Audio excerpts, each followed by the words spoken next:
जानते हैं ना महाराज, सोच ही भी रहे हैं, जब तूने रास को रचाया अंतर ध्यान हो गया महाराज। जो गोपी सुंदर सुंदर माखन को खिलाती थी तो उसके द्वार पर नहीं जाता था महाराज। और मैया यशोदा जब भोजन का समय हो थाल भरकर के सामने बैठती थी और तुझे बुलाती थी, तू नहीं जाता था। तूने बचपन से सदा हमें बिरही की आग में जलाया है महाराज। गोपिकाएं कह रही है घनश्याम तू चलिया है, नटवर है, नागर है, नंद है, हम जानते हैं तेरे अनेकों नाम है, पर हमारी भी एक विनती सुन ले महाराज। बोले कौन सी विनती है? तो गोपिकाएं कह रही हैं तू भले ही यहाँ से चला जाएगा। बोले कब? बोले जिस दिन तू हमारे हृदय से जाएगा उस दिन हम तुझे जानेंगे महाराज। तू चला जा भले ही, पर हम बिरही की आग में जल करके और तेरी याद में जल करके जीवन का निर्वाह कर लेंगे। तो दूसरी गोपी ने कहा हम प्राण त्याग देंगे। एक गोपी कह रही प्राण त्यागना तो कायरों का काम होता है, ये जीवन हमें मिला है ना महाराज। आज का संसार देखो ना महाराज, थोड़ा सा कोई कष्ट पड़ जाए कोई दवाई पी लेता है, कोई फांसी लगा लेता है, कोई कूद पड़ता है महाराज। ये मानव का शरीर पाया है भैया, बड़े यत्न से ये मानव का शरीर प्राप्त हुआ है।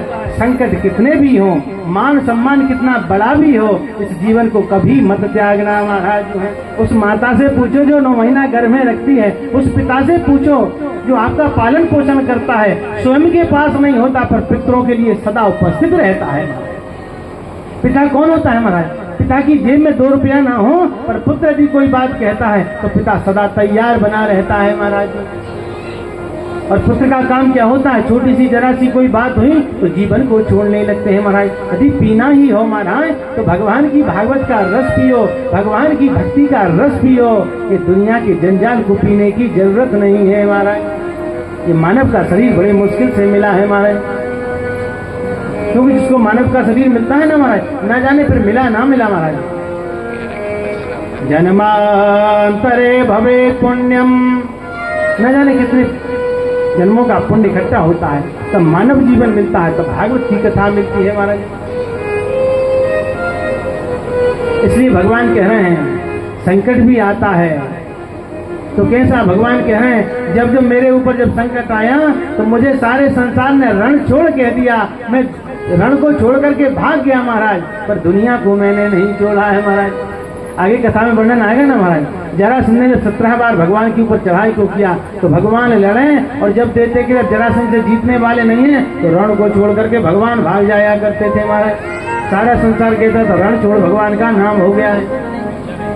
भगवान कह रहे हैं मैंने रण को छोड़ा पर जीवन को नहीं छोड़ा महाराज। तो गोपिकाएं कह रही घनश्याम ये हम संकल्प आज ले रहे हैं, जब तक जीवन रहेगा तेरी बिरही की आग में जलेंगे पर प्राणों का त्याग नहीं करेंगे महाराज।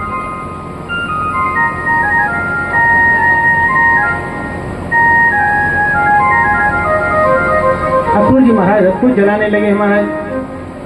बाबा आनंद इत्यादि सब भगवान के साथ में गए, बहुत सारा गोरस साथ में लेकर के गए। रास्ते में जाकर के अक्रूर जी महाराज ने संध्या का समय था, स्नान जब करने लगे हैं, ज्यों डुबकी को लगाया क्या देखते हैं अक्रूर जी कि जो छवि रथ में विराजमान है वही जल के भीतर दिखाई दे रही है महाराज। घबरा कर बाहर आ गए, बाहर देखा वही छवि रथ में विराजमान है। तब तो आकर के भगवान के चरणों में गिर पड़े हैं और भगवान से कह रहे हैं बोले प्रभु अभी तक तुम्हें बाबा नंद का बेटा मानता था, अब समझ गया आप तो पार ब्रह्म परमात्मा हो महाराज। तब भगवान ने अक्रूर जी से कहा मांगो क्या मांगना चाहते हो? अक्रूर जी ने कहा हे प्रभु गोविंद के किसी दर्शन हो जाए, जो गोविंद का सारथी बन जाए, अब जीवन में मांगने की आवश्यकता है कहाँ महाराज। सुंदर रथ पर बिठाया है, मथुरा राम नगरी में जाकर के पहुंचे, संध्या का समय है। भगवान कह रहे हैं महाराज अक्रूर जी महाराज आप तो अपने घर को जाओ, मामा से कह देना हम दोनों भाई आ गए हैं महाराज।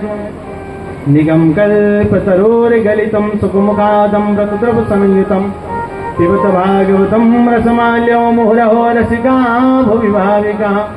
राजा कंस को संदेशा हो गया है, राम बलराम दोनों आ गए हमारे। प्रातः काल हुआ है, भगवान ने सारी मथुरा नाम नगरी में घूमे हैं महाराज।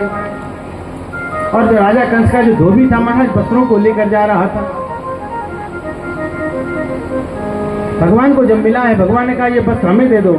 धोबी ने कहा ये वस्त्र नहीं दूंगा। भगवान ने अपने हाथ में पकड़ा और गोविंदाय नमो नमः हो गया है महाराज।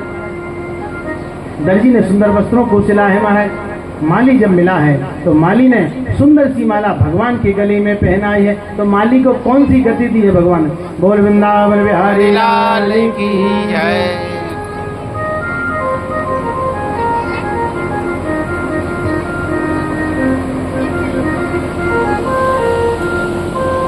तब तो सारे भक्त भगवान को पुकारा करते हैं ना महाराज। सुनेरी मैंने